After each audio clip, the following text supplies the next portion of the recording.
It's the scariest case Ed and Lorraine Warren have ever taken. Every single one of them is the scariest case. Yes. The most terrifying thing Ed and Lorraine Warren ever saw. And we're going to make a movie about it. Louis Feisman on Blue Sky was like, they can't all be the scariest. But this one apparently is. It's called The Conjuring Last Rites, which suggests that this is the last movie in the Conjureverse. But is there ever an end? These movies make so much money. They're so popular. All the Annabelles and the nuns. I think I've seen them all. The La Llorona. La Llorona. So this is Conjuring Last Rites. It's in theaters this weekend. Yes. Alonso, please tell us about it. Saint Michael, defend us. Be our safeguard against the devil. So yeah, Ed and Lorraine are back. Best not to think too much about the real life Warrens. We'll just go with the movie version, who seemed like really swell people. And it's Patrick Wilson and Vera Farmiga, and we get a flashback to 1964, their first case involving a creepy haunted mirror in an antique shop. Lorraine is very, very pregnant and decides she's going to touch that mirror anyway. And wouldn't you know, she immediately, what? This is so dumb. Like, why would you come into contact with anything spooky when you're like about to give birth? I know. But, it was the 60s. She was probably smoking until that point. So who even knows? Anyway, so she goes into labor and, spooky things are happening. And then we cut to 1986. 86. And their daughter, Judy, is now grown up and she's got a boyfriend. She's about to get married. But the literal ghosts of the past are not finished with this family yet.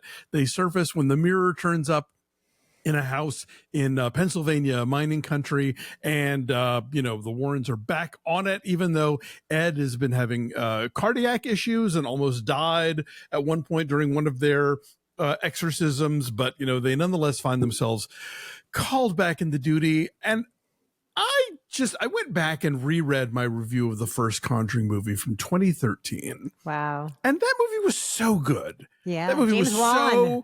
so scary, so effective, and so it wasn't reinventing the wheel. It was a haunted house movie. It was a ghosty exorcism, whatever movie. But man, it was so well done. Yeah. James Wan was just nailing it. And it's been kind of diminishing returns ever since. The second was okay. The Annabelle movies are a very mixed bag. The Nun movies or whatever, the La Llorona movies or whatever. Devil Made Me Do It was pretty stupid. This one has one really effective scene involving a dress shop, a dressing room. Yeah. That's pretty cool. And that, is genuinely suspenseful. But the rest of this just feels like marking time. And then weirdly enough, while it does seem like it's going to be the last of these movies, they kind of are setting up the daughter and the fiance as like, well, maybe they'll pick up the mantle. It's like, oh, must they? So yeah, happy lives. Exactly. So maybe we haven't heard the last of these ghost chasers yet. I don't know, but I'm done. I'm done with these. They are not fun anymore. They're not as sharp or scary as they used to be. This is directed by Michael Chaves, who did The Nun 2 and I think Curse of La Llorona. And it he is no James Wan, sorry to say. Yeah. So yeah, you've seen it all. If you've seen this, you've seen them all. Like, there's really nothing new they can do in terms of it being scary. What's always so mind-boggling to me is that Ed has this room in their house, right? Their split level house, and the room has got all the stuff. It's got Annabelle, like every haunted, cursed item that they have collected along the way.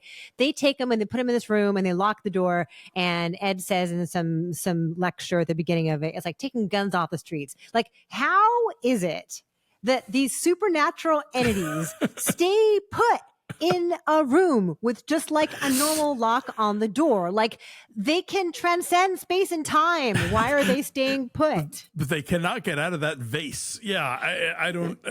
One of many things that makes zero sense with all of this. Such a dumb thing. At this point, I'm watching these movies for Lorraine's collars.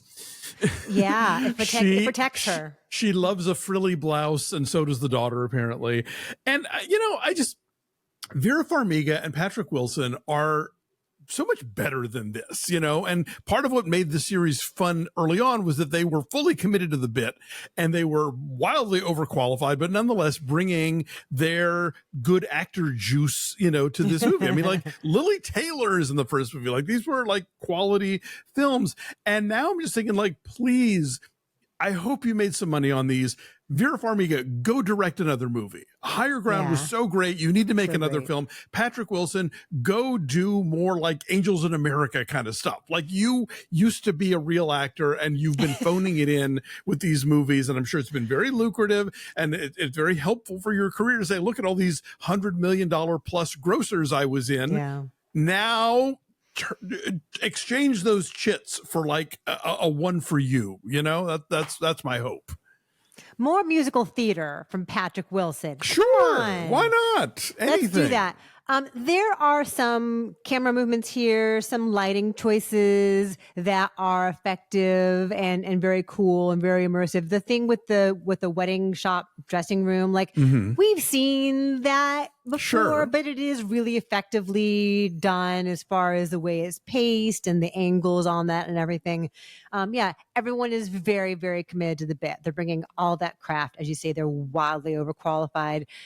We've just seen it. And eventually what happens with this mirror is so silly. And like, how could anybody see that mirror and think that it is anything but haunted? It is so clearly cursed and evil, but this family in industrial Pittsburgh sees it and like thinks, oh, this would be a delightful gift for our 13-year-old granddaughter as she is having her confirmation in the Catholic Church. Like it's so obviously wrong from the very start. I guess maybe that's funny. Maybe it's meant to be funny for us as the audience. Like we know better. Ha! What were you thinking at that Bucks County swap meet? You know, what were you thinking? Everyone's fine in this. You know, it's got some effective scares here and there, but it eventually ends up getting very, very silly.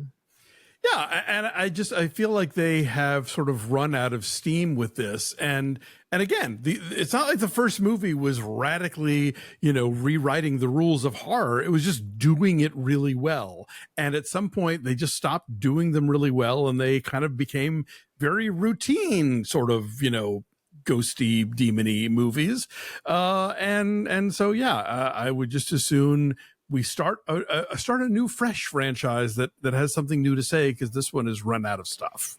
Okay, what is your number then on the Conjuring Last Rites? I give it a 4. You know, a couple of effective scenes, but for the most part, it's all the way. Also, 2 hours and 15 minutes. It's so long. On. So it's so that's long. All I got. And that, I think, because in theory, if this is the last one, there is some kind of like greatest hits collection stuff going on here. So maybe they need to find time to cram all that in, but it does feel like it is way too long.